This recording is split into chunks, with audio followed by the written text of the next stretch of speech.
Everyone in Clarion County thinks the government stole my land for their new 3i/Atlas laser based on impeccable geological surveys.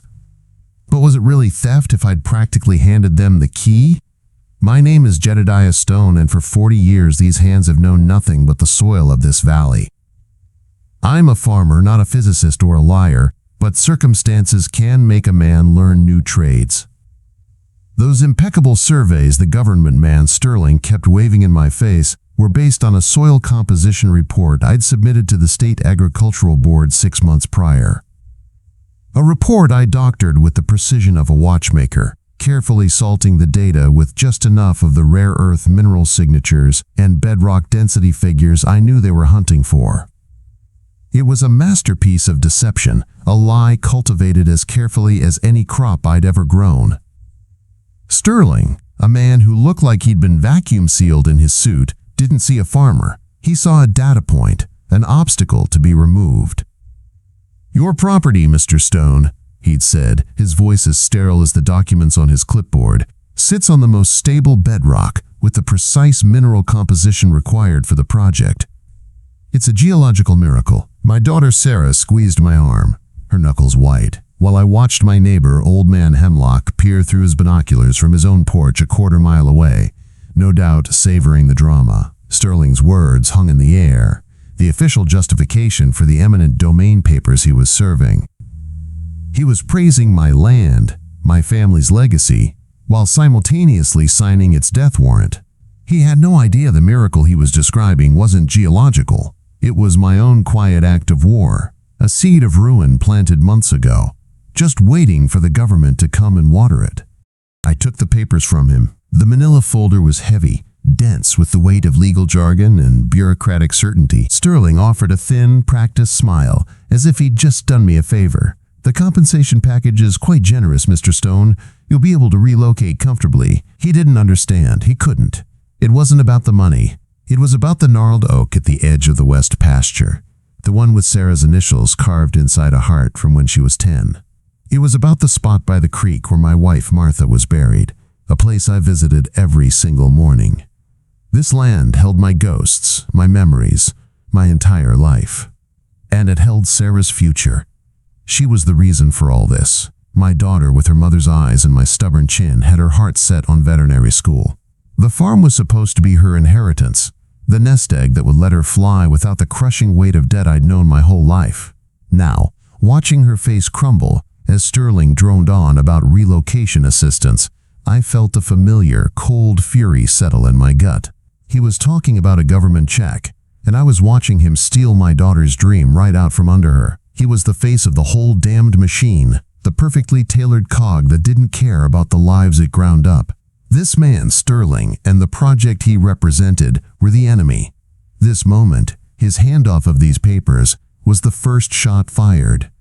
He finally turned to leave, his polished shoes crunching on the gravel path I'd laid myself. "Construction begins in 30 days. He called over his shoulder, a final, indifferent twist of the knife. "We'll need the property cleared." We stood there on the porch, Sarah and I, long after his car was just a dust cloud on the horizon. The silence was broken only by the creak of Hemlock's porch swing and the quiet sob that finally escaped Sarah's lips. I pulled her close, the rough paper of the eminent domain order crinkling between us.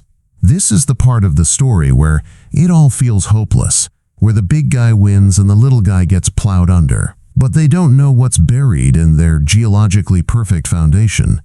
If you want to hear what happens next, if you want to see how a farmer fights back against a government armed with a 3i/Atlas laser, well, I'm documenting everything. Go ahead and like this, subscribe to it. You'll want to see how this harvest turns out.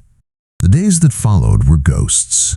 We moved through the house, Sarah and I, speaking in hushed tones as if someone had already died. We packed a few boxes, then stopped, the sheer futility of it overwhelming us. How do you pack a life? How do you fold up a sunset or put a memory in a box? We were living in the 30-day shadow of the bulldozer. Sarah stopped talking about vet school, a silence that cut me deeper than any angry word ever could. My only anchor in the swirling dread was my morning ritual. Every day, Just as the sun broke the ridgeline, I'd walk the worn path down to the creek, to the quiet spot under the big willow where I'd buried Martha. It was the one part of my day that was still mine, a conversation with my wife that no government man could seize. On the 8th morning, I saw it from 50 yards away. A slash of garish, chemical orange against the soft greens and browns of the creek bank. My steps slowed. The air, cool and sweet with the smell of damp earth, suddenly felt thin in my lungs. It was a survey stake, hammered into the ground. Another stood a few feet away, and a third. They formed a neat, clinical triangle. In the center of that triangle, the precise point they had triangulated, was the simple wooden cross marking Martha's grave. A length of fluorescent pink nylon string was tied to one stake, cutting directly over her resting place, pulled taut to another stake on the far side. I didn't yell. I didn't fall to my knees. The cold fury that had settled in my gut when Sterling handed me those papers flash-boiled into something else entirely. It was a heat that burned away the grief and the fear, leaving behind only a clarity that was terrifying in its intensity. This wasn't an impersonal act of bureaucracy. This was a desecration. They hadn't just claimed my land. They had violated my memory of her, reduced the sacred ground where I said my goodbyes to a data point for their 3I/Atlas laser. I walked over and yanked the nearest stake from the ground. The damp soil gave it up with a sucking sound. My hand, so used to the familiar feel of a shovel handle or a fence post, crushed the cheap pine. Splinters dug into my palm, but I barely felt it. They had crossed a line. A line that wasn't on any of their maps. My plan, my carefully planted seed of deception, had been a strategic move, a farmer's revenge. But this made it personal. This made it a blood feud. They thought they were just preparing the site. They had no idea they had just declared war on a man who had nothing left to lose. I drove to the county seat with the splintered pine stake on the passenger seat beside me, a jagged piece of evidence nobody but me would understand. The 30-minute drive felt like crossing a border into a foreign country. Here in town, the lawns were manicured, the mailboxes were quaint, and the world operated on rules written in offices, not in the turning of the seasons. The Clarion County Administration Building smelled of old paper and industrial strength cleaner. I walked past a bulletin board plastered with bake sale flyers and zoning notices, my mud-caked work boots squeaking on the polished linoleum. At the county clerk's office, a woman with a magnificent gray beehive hairdo and glasses on a silver chain looked up from her computer, her expression one of profound irritation at being interrupted. "Can I help you?" she asked, her voice as dry as last year's corn husks. I placed the eminent domain folder on the high counter. Then, I laid the broken survey stake next to it. "My name is Jedediah Stone. The federal government is seizing my land." I tried to keep my voice steady, to sound reasonable. "They've put survey markers on my wife's grave." The clerk, whose nameplate read D. Albright, slid the folder toward her without a word. She opened it, her finger tracing the legal descriptions. She didn't even glance at the splintered wood. "Yes, the 3I/Atlas laser project. We've been processing the county-level easements for weeks." She said the name of the project with a practiced boredom, as if it were a new stop sign. "They're planning to build on top of her," I said, my voice cracking despite my best efforts. "It's a grave, a person. You can't just pave it over." Miss Albright finally looked at me, her gaze sliding over my face and landing somewhere on the wall behind me. "Mr. Stone, I understand your distress. However, was the burial site officially registered with the state as a private cemetery? Was it ever designated as a historical plot?" I stared at her. "What? No. She's my wife.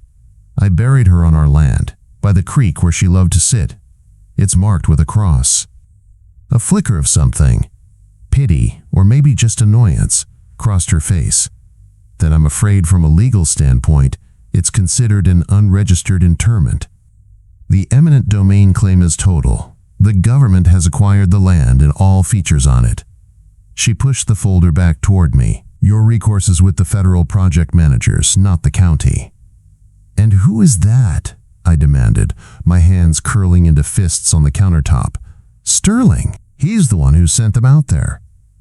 "There's a process," she said, her tone taking on the infuriatingly patient quality of someone explaining a simple rule to a child. "You can file a formal objection. That would be a site disturbance grievance, Form 1138G. It would need to be submitted to the Regional Oversight Committee. They'll review it at their next scheduled hearing." A tiny, desperate sliver of hope flickered in my chest. "When is that?" She turned to a large calendar on the wall, covered in colored pins and scribbled notes. "Let's see, they meet quarterly. The next hearing is in, oh dear, it's not for another 90 days. 90 days. The bulldozers were coming in 22. The hope died instantly, replaced by a cold, hollowing dread. It was a perfect bureaucratic circle, a maze designed with no exit. The system wasn't broken. It was working exactly as intended, designed to grind down men like me until we were nothing but dust. My frustration was so immense it felt like I was choking on it, but beneath it was the icy touch of true fear. I was utterly, completely powerless. The law, the rules, the very people who were supposed to provide some measure of justice were just another part of the machine. I didn't say another word. I just picked up my papers and the broken stake and walked out, the clerk's dismissive gaze following me. Back in my truck, I sat for a long time, the engine off, just staring at the sterile brick of the county building. They had left me no choice. They had taken away every legitimate path, every appeal to decency. They had proven that their system would not protect me. And in doing so, they had given me the one thing I needed most, the absolute certainty that my own quiet, deceptive war was the only one I could possibly win. The drive home was a silent testament to my defeat. The broken stake on the seat beside me seemed to mock my impotent rage. I had walked into their world, played by their rules, and they had swatted me away like a fly. The law was a fortress, and its walls were built of forms, committees, and 90-day waiting periods. For the first time, my own plan, my secret, geological lie, felt less like a clever trap and more like a desperate, foolish prayer. Sarah met me at the door, her eyes searching mine for a scrap of hope I didn't have. I just shook my head, and I watched the last bit of light go out in her face. We didn't talk about it again. We fell back into that ghostly routine, but now the silence was heavier, poisoned by the certainty that no one was coming to help us. The world outside our valley, the world of laws and clerks and official channels, had declared us irrelevant. It was 3 days later that the war arrived in earnest. I was in the barn, my hands running over the familiar worn leather of a harness, when I heard the rumble. It wasn't the distant growl of a tractor or Hemlock's old pickup. This was a deeper, multi-voiced sound. I stepped out into the blinding midday sun and saw a small convoy turning off the county road and onto my gravel drive.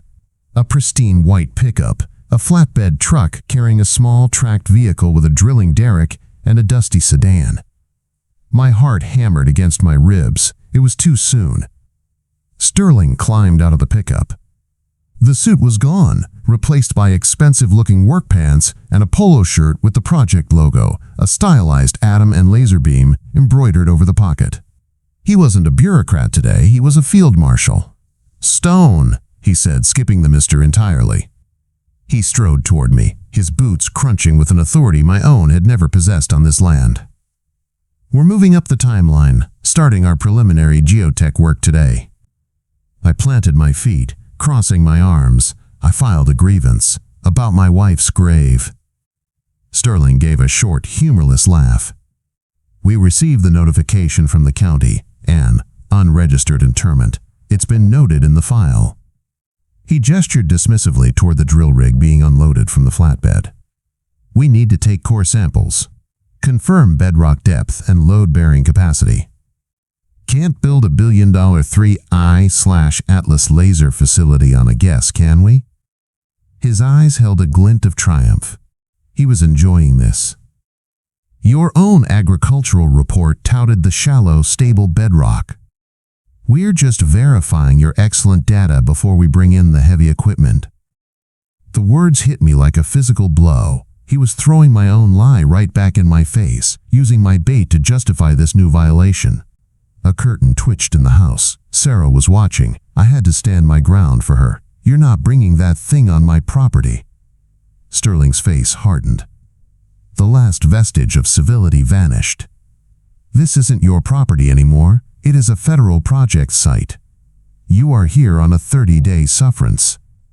Now you can stand here and obstruct my crew, in which case I'll have the sheriff deputize them and arrest you for interfering with a federal operation. Or you can get out of the way." He took a step closer, lowering his voice. "We will get these samples stoned today. The only choice you have is where you'll be while we do it." I looked past him at the men starting the drill rig's engine. I looked at my house, my sanctuary, now with a direct line of sight to the enemy. I looked at the window where my daughter was hiding, terrified. He had me. He had beaten me at every turn, cornered me with his laws and his authority. Defeated, I took a step back. A slow, agonizing retreat. Sterling gave a curt nod to his foreman, and the small rig coughed to life with a deafening roar. The high-pitched whine of the motor was followed by the deeper, grinding chatter of the drill bit, biting into the soil of my west pasture. Each revolution was a fresh desecration, a sound that vibrated through the soles of my boots and up into my teeth. They were confirming my data all right. They were drilling straight into the lie, and with every foot they descended, they were hammering the lid of their own coffin just a little tighter. I had lost the battle, but I stood there, forced to listen to the sounds of my own secret victory drawing closer. I stood there as the sun crawled across the sky, a silent, rooted witness to my own dispossession. The chattering roar of the drill was the only sound in the world, a mechanical locust devouring my land bite by bite. Each time they added a new section of pipe to the drill string, a fresh wave of helpless fury washed over me. Sarah stayed inside. I was glad for it. I didn't want her to see the look on Sterling's face, that smug, proprietary smirk. He lounged against his truck, sipping from a bottle of water, occasionally checking his phone as if this were all just a tedious delay before the real work began. They were drilling in the west pasture, the highest, driest part of the property. According to the data I'd so carefully fabricated, they should have hit solid granite bedrock at 30 feet. I knew, because my grandfather's journals told me, that what they'd really find was 50 feet of topsoil and clay, followed by a deep, unstable layer of waterlogged peat, the remnants of an ancient bog we called the Sinking Meadow. It's why no one ever built on that pasture. The ground was a lie. The drill passed 30 feet. The foreman shouted the depth, and Sterling shot me a triumphant glance. My stomach twisted. For a terrifying moment, I wondered if I'd gotten it wrong. If my grandfather's memory, my memory, had failed. If the earth had somehow changed its nature just to spite me. The drill whined on, chewing deeper. 40 feet. The engine's pitch didn't change. 45. Sterling was frowning now, not at me but at the rig, his impatience warring with his confidence. 50. Then 52. And then it happened. The high-pitched scream of the motor suddenly dropped to a guttural groan. The whole derrick lurched violently, sinking a good 2 feet in an instant. The operator, a kid with sun-bleached hair, yelled and wrestled with his controls. The steady, rhythmic chatter of the drill was replaced by a hollow, sloppy churning. A moment later, a thick plume of black, foul-smelling water erupted from the borehole, fountaining 10 feet into the air and raining down in a filthy torrent. The foreman was shouting, his words lost in the groaning of the struggling machinery. He waved his arms frantically, and the operator cut the engine. The silence that fell was more shocking than the noise had been. It was broken only by the gurgling of the artesian well they had just created, which continued to vomit up a steady stream of black water and mud onto my pasture. Sterling was on his feet, his face a mask of disbelief. What the hell was that? What is going on? The foreman, his face and shirt now splattered with black muck, shook his head. "We lost all pressure. The bit just dropped. It's like we hit a cavern or a swamp." "That's impossible," Sterling snapped, striding toward the rig and stopping short of the spreading pool of filth. He pointed a trembling finger at me. His report said solid bedrock, stable, the most stable in the county. All eyes turned to me, the crew, the foreman, and Sterling. They stood there, covered in the stinking proof of my deception, looking at me as if I had personally conjured this disaster from the earth. The fear and humiliation that had been my constant companions for weeks finally evaporated, burned away by a cold, quiet satisfaction that settled deep in my bones. This was the moment, the window I had created. Sterling took a step toward me, his face turning from pale confusion to a blotchy, furious red. "Stone, what is this? You tell me what this is right now." I let the silence hang for a beat, savoring it like the first clean air after a storm. I looked at the black water poisoning my field, at the useless drill rig sunk into the mire, and then I met his gaze. The time for hiding was over. "That," I said, my voice even and clear, "is the sinking meadow. My grandfather knew not to build on it. His father knew. It's a shame you didn't think to ask a farmer about the earth before you tried to build your 3i/Atlas laser on it." "That," I said, my voice even and clear, "is the sinking meadow. My grandfather knew not to build on it. His father knew. It's a shame you didn't think to ask a farmer about the earth before you tried to build your 3i/Atlas laser on it." Sterling's face went from red to a waxy, bloodless white. You lied," he stammered, the words catching in his throat. Then the fury returned, a tidal wave of it. "You falsified a federal document. That's a felony, Stone. I'll have you in prison for 20 years. "Go ahead," I said, my voice dangerously quiet. "You can explain to your bosses why my felony cost you a multi-million-dollar drill rig and why your billion-dollar project is currently sinking into a bog you were too arrogant to look for. You had the data you wanted to see, and you never asked if it was true." "It's not possible," he shouted, gesturing wildly at the mired rig. "This wasn't just your report. We don't base a project of this magnitude on one man's word. Your data was cross-referenced. It was corroborated by independent geoscans from the adjacent property. From Hemlock's property." The world stopped. The gurgling of the borehole, the distant caw of a crow, the frantic whispers of the crew. It all faded into a dull roar in my ears. Hemlock, the constant watching. The binoculars. His casual questions over the fence these last few years. About my west pasture, about drainage, about the old stories.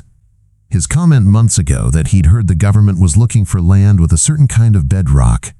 He wasn't just a nosy neighbor savoring my downfall. He was the architect of it. It all clicked into place with the force of a physical blow.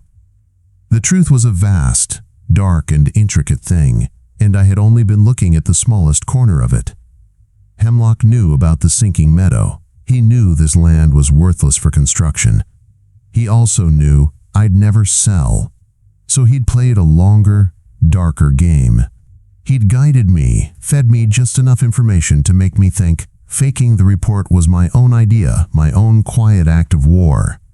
He knew the government would seize my land, and he knew their project would fail catastrophically. And when it did, when the land was declared a toxic, unstable wreck by the federal government itself, who would be there to buy it for pennies on the dollar? The friendly neighbor. The man with the corroborating scans. My carefully cultivated lie wasn't my weapon, it was his. I had been a pawn in a feud I didn't even know I was in. Just as this sickening realization washed over me, a new sound joined the chaos. The crunch of tires on my gravel drive. It was Hemlock's dusty Ford pulling up behind Sterling's pickup. He got out slowly, a look of faux concern on his wrinkled face, but his eyes, they were gleaming. He was coming to survey his victory. Sterling spun around. "Hemlock, what the hell is this? Your scans matched his report. Solid granite at 30 feet. Hemlock ambled over, shaking his head and looking at the disaster. "Well, I'll be," he said, his voice thick with false sympathy. "Jed, what'd you do?" I didn't answer him. I looked straight at Sterling, my mind colder and clearer than it had ever been. My one skill, the deception I had so carefully crafted, was the only key that could unlock this.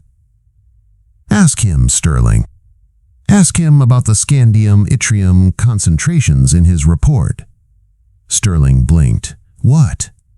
"The rare earth mineral signatures." I pressed, my gaze locked on Hemlock, whose face was beginning to lose its composure. "I invented them." I picked minerals that sounded impressive and sprinkled them into my data. There is no scandium on this land. So ask him how his independent scans managed to corroborate a complete fantasy. Ask him how he found my ghost. Sterling's head snapped back toward Hemlock. The foreman and the crew, who had been watching in confused silence, all turned to look at the old man. Hemlock's folksy mask crumbled. His eyes darted from me to Sterling, to the sinking drill rig. He was trapped. "Now, Jedediah, that's just crazy talk," he stammered, but the sweat beading on his forehead told a different story. "Is it?" I took a step toward him, the soft mud of my pasture sucking at my boots. "You knew about the sinking meadow. You knew the government was looking. You played me like a fiddle, didn't you, Hemlock? Fed me the bait and waited for me to set my own trap. You were going to let them ruin me. Then you were going to buy my family's legacy out from under me for scrap." Every word hit him like a stone. He paled, his mouth opening and closing with no sound coming out. Sterling looked between the two of us, the dawning horror and humiliation on his face, a sight to behold. He, the man from the government, the man with all the power, had been played by everyone. He was a fool, and the physical proof of his idiocy was sinking into a black, muddy hole right in front of his crew. Hemlock didn't confess. He didn't have to. His face, his shaking hands, the sheer panicked guilt in his eyes was a confession more damning than any words. He took a stumbling step backward, turned, and practically ran back to his truck. I had won. My land was a disaster, my pasture poisoned by a foul artesian well of my own making. But in the wreckage, I had unearthed the real truth. My lie, the beautiful, intricate, desperate lie I had cultivated, hadn't just stopped a laser. It had exposed a snake I'd called my neighbor for 40 years. The squeal of Hemlock's tires on the gravel was the only sound as he fled. Then, a profound silence fell over the pasture, broken only by the steady, quiet gurgle of the black water still seeping from the borehole. The adrenaline that had sharpened my mind to a razor's edge vanished, leaving a hollow, trembling exhaustion in its wake. I could feel the blood pounding in my ears. I had won. I had exposed Hemlock, and I had destroyed my own pasture to do it. Sterling stood frozen for a long moment, a statue of pure, unadulterated humiliation. His crew looked anywhere but at him, at the sky, at their muddy boots, at the sinking drill rig. They were witnesses to their boss's complete and utter ruin. Finally, he moved. He took a shaky breath and turned to me, his face a mess of conflicting emotions. The anger was still there, but it was overshadowed by a desperate, panicked pragmatism. The threat of prison was gone from his eyes. He wasn't a marshal anymore. He was just a man staring into the abyss of his own career. "My God," he whispered, the words barely audible. He looked from me to the muddy disaster, then back to me. He played us both. "He played you," I corrected, my voice flat. "He used me." Sterling ran a hand through his hair, leaving a streak of mud. He pulled out his phone, his thumb hovering over the screen. For a second, I thought he was going to call the sheriff to try and salvage something by arresting me. Instead, he looked at me, a silent question in his eyes. He was cornered, and he knew it. If he called the police, the whole story would come out. The fraudulent reports, the multi-million-dollar mistake, the fact that his entire team missed a literal swamp because they trusted bad data. The 3I/Atlas laser project would be a laughingstock, and his name would be attached to it forever. I understood what he was asking, He needed a way out, and I was the only one who could give it to him. The system hadn't worked when I'd gone to it, hat in hand. But now, with the system's own man drowning in a mess of his own making, I could make it work for me. "Here's what you're going to do, Sterling," I said, and the authority in my own voice surprised me. "You're not going to call the sheriff. You're going to call your bosses. You're going to tell them that new, on-site geotechnical surveys, the ones you just performed, have revealed unforeseen and catastrophic ground instability." He stared at me, listening. "You're going to tell them the prior data from a local source, a man named Hemlock, appears to have been deliberately falsified to mislead your project. You'll have proof." His scans matched a fantasy. My lie, I said, the word tasting like ash, is your evidence against him. You can bury him in federal court without ever mentioning my name. A flicker of understanding, of grudging respect entered his eyes. I was handing him a scapegoat. A way to frame this as him uncovering a sophisticated local conspiracy, rather than him being a gullible fool. "And what about you?" he asked, his voice low. "Me?" I looked around at the black waters soaking into the soil, at the dead still derrick. "Your project is dead on this land. The eminent domain claim was predicated on this being the only suitable location. It's not. It's the worst possible location. You're going to file the paperwork that says so. You will rescind the claim. You will void the order. And you will pay for the environmental cleanup of this pasture. You broke it. You bought it." He was silent for a long time, the gears turning in his head. He looked at his crew, then at the mess. He had no other move. "And one more thing," I added, my voice turning to ice. "You're going to give me a copy of Hemlock's full fraudulent report, all of it, the one with my ghost in it." He finally gave a slow, defeated nod. He turned away from me and walked a few paces, his back to his crew, and made the call.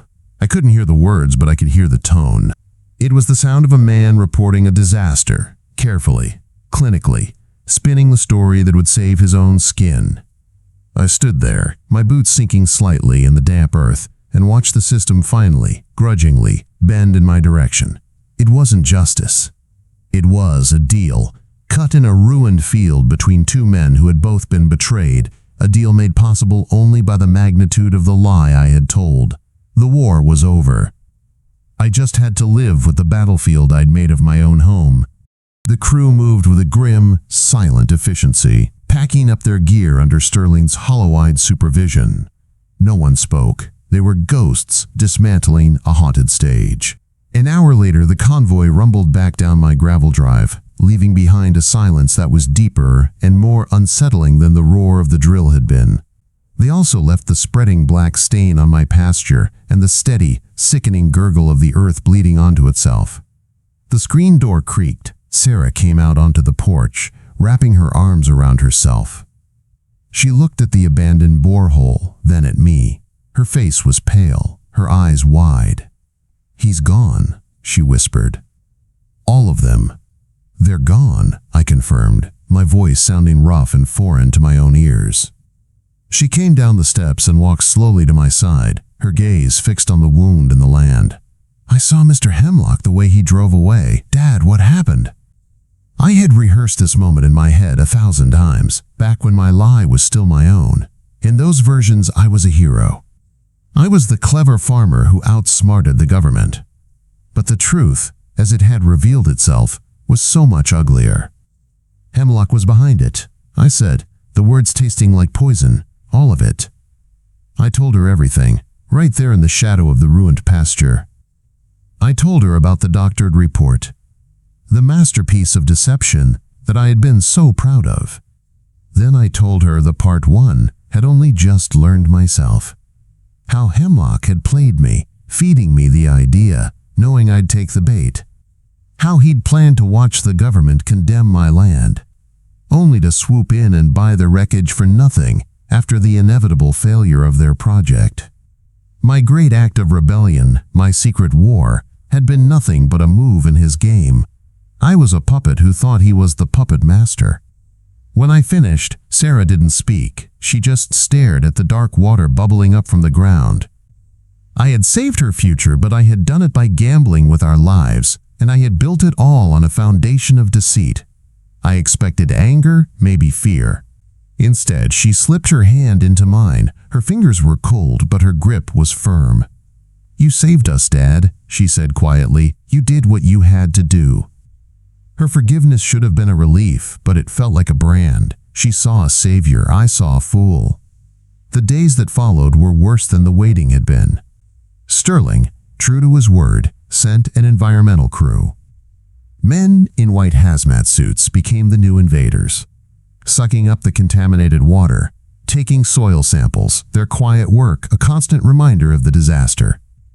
The eminent domain order was officially rescinded, a dry legal document arriving by courier that felt utterly anticlimactic. We had won. The farm was ours. But the victory was a phantom. Sleep offered no escape. I'd dream of the drill, not as a machine, but as Hemlock's finger, pushing down into the earth, laughing as it went. I'd wake up in a cold sweat, the gurgling of the borehole loud in my ears, my heart pounding with a nameless anxiety. The cunning I had once admired in myself now felt like a sickness. My lie wasn't a clever seed of revenge. It was a poison I'd willingly fed my own land, all at another man's suggestion. Every time I looked at my hands, I didn't see a farmer. I saw the forger, the pawn. Sarah tried to act normal, but I saw the new tension in her shoulders, the way she'd jump at the sound of a truck on the county road. Our sanctuary had been violated, not just by the government, but by the neighbor we'd shared a fence with for our entire lives. The trust we had in the world, in the simple decency of a neighbor's wave, was gone. One evening, I found her standing by the window, staring out at Hemlock's darkened house across the valley. "I keep thinking," she said, her voice barely a whisper, "what if you hadn't figured it out? What if he had won?" I had no answer. The thought was a cold stone in my gut. We were safe, but we were no longer innocent. The land was ours, but the peace was gone, paved over by a lie. I had fought to save my home from the 3i/Atlas laser, but the real war had been happening right over my own fence line, and the cost of winning was a part of myself I wasn't sure I could ever get back. A week after the environmental crew packed up, a thick manila envelope arrived from Sterling's office. Inside was a copy of Hemlock's complete geological survey. I spread the pages on the kitchen table, the clinical charts and graphs a stark contrast to the worn, scarred wood. There it was, in black and white, the, quote, corroborating data. And there, on page 12, was the GHOST, a spectral analysis chart showing scandium yttrium concentrations that mirrored my own invention perfectly. It was the linchpin, the single piece of irrefutable proof of the conspiracy. But holding it didn't feel like holding a weapon. It felt like holding a tombstone. Sarah was trying. She'd started pulling her veterinary school pamphlets out again, leaving them on the coffee table where I'd see them. It was her way of telling me we had a future again, but every time I looked at her, I saw the cost. The peace I'd fought for felt like a fragile truce, liable to be broken by the next rumble of a truck down the road. The lie had saved us, but it had also hollowed us out, leaving a deep-seated distrust of the world that hadn't been there before. The deal with Sterling had cauterized the federal wound, but another, more personal one, still festered. It was the memory of Ms. Albright's dismissive gaze, the condescending slide of Form 1138G across the counter. The system hadn't just failed me, it had insulted the memory of my wife with bureaucratic indifference. The next morning, I didn't walk down to the creek. The path felt wrong now, tainted. Instead, I put Hemlock's fraudulent report back in its envelope, got in my truck, and drove to town. This time, there was no splintered steak on the passenger seat. There was no desperate rage. There was only a cold, heavy certainty. The Clarion County Administration building smelled the same, but I walked differently. My boots didn't squeak with desperation. They made a slow, deliberate sound on the polished floor. I walked right past the bake sale flyers to the county clerk's office. Ms. Albright was there, her beehive hairdo as immaculate as ever. She looked up, and a flicker of recognition and irritation crossed her face.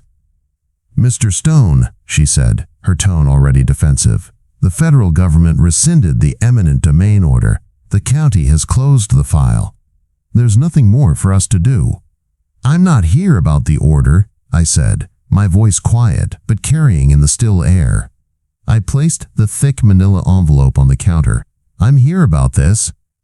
She eyed it suspiciously but didn't touch it. What is it? It's a geological survey report filed by my neighbor, Mr. Hemlock. The one your office used, along with my own, to process the easements for the 3I-Tuan Atlas laser project. I paused, letting my words sink in. It's also a felony. It's a complete work of fiction, designed to mislead the federal government into seizing my land. A fact that led to a multi-million-dollar piece of equipment sinking into a bog that your paperwork said was solid granite. Her face stiffened. County procedure is to accept and file the documentation provided by the lead federal agency. We aren't geologists, Mr. Stone. We're administrators. You're also the people who told me my wife's grave was an unregistered interment, I said, my voice dropping lower. You told me the only recourse was a form, a committee, and a 90-day wait, while the bulldozers were 20 days out. You did that based on paperwork that was part of a criminal conspiracy. Your procedure allowed you to rubber stamp the desecration of a grave. For the first time, the mask of bureaucratic certainty cracked. A genuine fear crept into her eyes. She knew what I was saying. I wasn't a grieving farmer anymore. I was a man holding proof of the county's negligence in a massive, failed federal project. I was a lawsuit waiting to happen. A scandal. What is it you want? She asked, her voice barely a whisper. I want you to fix the system you're hiding behind, I said, leaning forward slightly. The next time a man or a woman walks in here and tells you that a project you've approved is about to build on their husband's grave or their wife's or their child's, you don't hand them Form 1138G. You don't talk about unregistered interments. You stop. You pick up the phone. You put a hold on the county's end of the project until a human being can drive out there and see it with their own eyes. You add a step to your procedure, a human step. I pushed the envelope toward her. This is your mess to clean up, Ms. Albright. You can use this to go after Hemlock.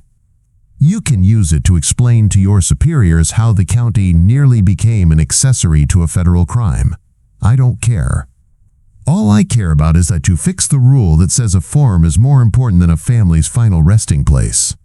She stared at the envelope, then at me. The fight was gone from her face, replaced by a weary, dawning understanding. She slowly reached out and pulled the envelope toward her.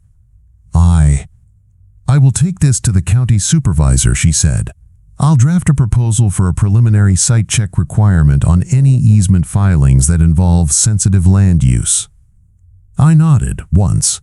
I had no illusions that I'd changed the world, but I had changed this corner of it. I had taken the ugliest thing I had ever done, the lie I had built, and used its terrible truth to force a small measure of decency back into the system. I turned and walked out, leaving the evidence and the consequences on her desk. The air outside felt cleaner. The victory wasn't in saving the farm anymore. It was in making sure that Martha's grave, which they had tried to reduce to a data point, had become a landmark they could never ignore again. 2 months passed. The heat of summer broke, and the cool breath of autumn began to settle in the valley. The environmental crew was long gone, and in the west pasture, a faint green fuzz of new grass was finally beginning to sprout from the rich topsoil I'd spread over the wound. The earth was healing, slowly. We were too. The nightmares still came some nights, the sound of the drill bits screaming into nothingness, but they were fewer. The rage that had been my constant companion had cooled to a hard, dense kernel in my gut. A reminder, not a ruler. Sarah submitted her applications to 3 different veterinary schools. We didn't talk about how we would pay for it. We just knew we would. The future, which had been a blank wall, was once again a distant country you could actually imagine visiting. My morning ritual returned, but it changed. I still walked the path to the creek, but I started carrying 2 flat, heavy stones from the creek bed with me each time. One in each hand, a penitent's weight. Under the willow tree beside Martha's cross, I began to build a low circular wall. I didn't use mortar, just my own knowledge of stone, fitting each one against the next so they locked together, solid and true. It was honest work. It felt like an apology. I was reclaiming the spot not with anger but with effort, building a fortress of memory stone by stone. One Saturday, after I had set the last 2 stones in place, Sarah brought me a thermos of coffee. We stood there for a long time looking at the simple, sturdy wall. "It's beautiful, Dad," she said. "It's solid," I replied. "No one will ever mistake it for a data point again." That afternoon, a long, official-looking envelope was in the mailbox. Not from the county, not from Sterling. My heart gave a familiar, painful lurch. It was from a law firm in the next county over. I opened it at the kitchen table, my hands suddenly clumsy. It was a form letter, addressed to landowners in a 50-mile radius of the failed Clarion site. They were writing on behalf of a group of farmers. The 3I Atlas laser project hadn't died. It had just moved. The government had found a new geologically perfect location, and the cycle of surveys, sterile meetings, and eminent domain papers was beginning all over again. They had heard rumors about what happened here and were asking for advice, for help, for anything. My first impulse was to burn it. It wasn't my fight anymore. Let them plant their own seeds of ruin. But I looked out the window at the new grass in the west pasture. I thought of the stone wall I had just finished.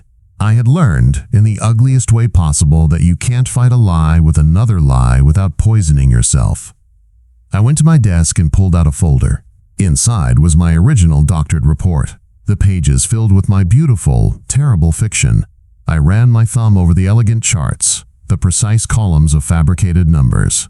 The cunning was still there, the part of my mind that saw the world as a system of interlocking pieces, a machine that could be understood and, if necessary, broken. But I saw it differently now. It wasn't just a tool for revenge. I put the old lie away. I took out a fresh sheet of paper and began to write back to the farmers. I didn't tell them to lie. I told them the truth. I explained how to demand the raw data from the geoscans, not just the summary reports. I wrote down the specific spectral frequencies to look for if the government claimed to have found rare earth minerals, and how to hire an independent student from a state university to verify them for a few $100s. I explained the bureaucratic maze of Form 1138G and how to preempt it with a registered letter to the county supervisor, creating a paper trail they couldn't ignore. I was still a farmer, using my hands to cultivate something, only this time I wasn't planting a lie and waiting for my enemies to water it. I was sowing the truth, giving it to my neighbors, and trusting them to make it grow. I mailed the letter the next day. It felt heavier than any survey stake, heavier than the eminent domain order. It felt like a choice. Driving away from the small-town post office, I didn't feel the cold satisfaction of my lie taking root, nor the hot shame of being played for a fool. I felt quiet. I had spent so long tending a seed of destruction, my focus narrowed to a single bitter harvest. Now, I had taken the sum of my hard-won knowledge, the bureaucratic choke points, the legal loopholes, the precise language of their own systems, and scattered it like seed on the wind, trusting others to make it grow. Autumn deepened into winter, then gave way to the muddy promises of spring. The scar in the west pasture was now just a slightly paler shade of green, visible only if you knew where to look. The stone wall I'd built around Martha's grave had settled, looking as if it had been there for 100 years, a quiet and unmovable fact. Hemlock's house remained dark and empty. Rumor was he'd sold it to a holding company for a fraction of its worth and moved downstate, buried under a mountain of federal lawsuits initiated by Sterling's agency. He had become his own unregistered interment. The real harvest came on a bright, cool April afternoon. I was cleaning out the barn when Sarah came running from the house, waving a piece of paper.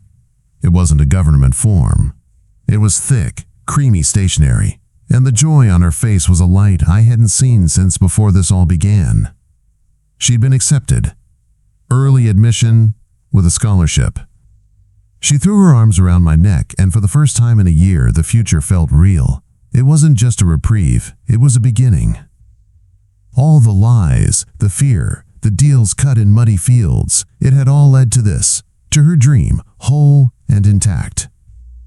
Later that evening, I stood on the porch, looking out at the land that was well and truly mine. The valley was peaceful, the setting sun painting the clouds in strokes of orange and purple.